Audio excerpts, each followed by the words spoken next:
অনুভূতি। কতদিন পরে আবার মাথা ছুঁয়েছে মাটি, ঘাড়ের পিছনে নরম ঘাসের ছোঁয়া।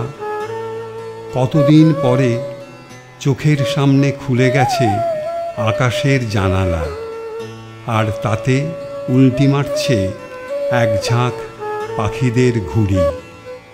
ঘুড়ি নাকি ঘাসফড়িং দূর থেকে বোঝা যায় না, তাদের পাখায় চিকচিক করে শরতের রোদ্দুর, আর বাতাসে ভাসে ভেজা মাটির গন্ধ।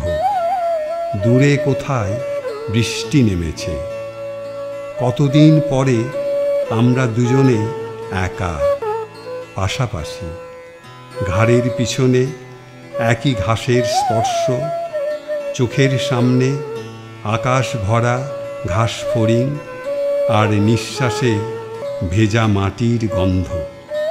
এত দূরে আসা এদের খোঁজেই, আর কিছু চাওয়ার নেই, শুধু একটাই প্রার্থনা, আর কিছুক্ষণ থাকুক এই অনুভূতি।